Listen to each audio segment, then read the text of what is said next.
Manutbol, may real talk na sinabi tungkol sa mga Pinoy. Yung iba nagalit, yung iba sang-ayon sa mga sinabi niya. Bali narinig ito ng spin nung panahon na malapit na siyang umalis ng bansa upang doon ipagamot sa US. May kita sa larawang to ang pag-uusap ni Bol at ni Coach Chot Reyes at sinabi pa ni Coach Chot na sana raw makatrabaho niya ulit si Bol pagkatapos na gumaling to. Yun nga ay kung papayag pa si Bol na makapaglaro sa Pinas. Sayang nga siya pa naman ang magiging best import sana sa PBA at hindi natin nakita si Bol na makaharap si JB sa finals. Tapos ang ganda na sign ng viewership ng PBA sa masa. Sinabi naman ni Bol na good luck daw sa TNT. Ayon kay Jolas,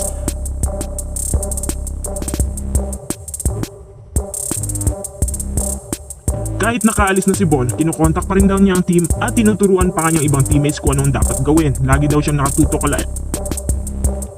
nakatuto kaya alam niya kung ano ang mangyayari. Tapos nagbibigay siya ng payo sa kanila lalo na kapag natatalo. Maayos naman si Bol na nakikipag-usap sa TNT maliban sa isang bagay.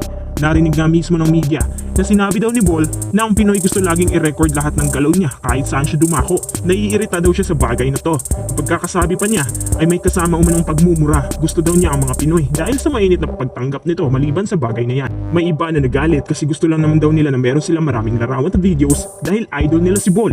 Yung iba naman syempre para magkaroon ng content. Sa isang banda, alam niyo naman si Bol, mahihiyain pero may iba na nakapagsabi na meron daw talaga siyang attitude problem. Si Nuni Omot ang pwedeng makapagpatunay niyan. Ilang beses nang na-warningan ng PBA si Bol dahil ayaw magpa-interview. Nagpapa-interview naman siya pero biglang ayaw na naman sa mga susunod na games. Pagkatapos ng konting pag-uusap nila ni Chot Reyes, wala naman tong sagot kung babalik ba siya o hindi. Depende na lang sa magiging resulta ng operasyon kung gaano to kalala. Sa tingin ko babalik naman siya pero sobrang tagal pa. Kung wala nang kukuha talaga sa kanya sa NBA at sa kahit saang liga, okay naman si Bol kasi business lang naman ang habol niya. Kumbaga mas maganda na may karera kaysa mabulok sa upuan. Welcome na welcome pa siya sa mga Pinoy. Yan ang bagay na hindi niya inasahan kaya siguro nagulat siya habang naiirita rin. Anyway, sa pagalis ni Bol, pati yung mga fans niya nalungkot at nakikisa sa sinapit. Isa lang hiling ng lahat na sana magbalik pa siya sa PBA.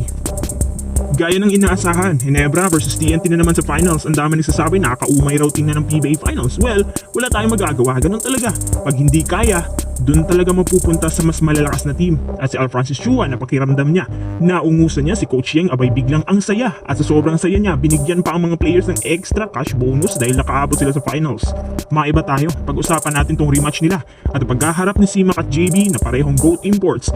Si JB batak sa kahit anong sitwasyon lalo sa crucial baskets. Komportable siya sa Ginebra cone system as usual kaya walang adjustments. Tumitira ng almost 42% from deep, nagkaka-average ng 29.7 points na may 75% sa FT percentage. Naglalaro ng almost 39 to 40 minutes per game. Yun nga lang may edad na siya. Every time pwede mag-slow down at dahil may edad di rin sing explosive gaya ng dati.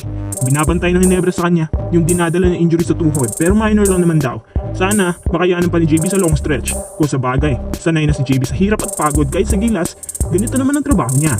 Si Simak 31 pa ngayon, athletic sa loob ng 2 games, nagkaka-average ng 33 points per game sa loob ng 37 minutes playing time. Syempre, ang advantage niya kay JB bukod sa medyo mas bata pa, mas matangka din siya, mas mahabang reach. Parang ito ang unang beses na makita ng mga taong matchup nila. Hindi din naasahan ng mga PBA fans na magkakaroon pala ng pagkakataon na magkakaharap ang dalawa. Ang locals ng Ginebra TNT, parehong may mataas na 3-point FGs at of course, familiar na sa isa't isa ang dalawang to kaya walang problema ang locals. This time, makakaganti na kaya ang Ginebra sa kanila? Anong take nyo dito?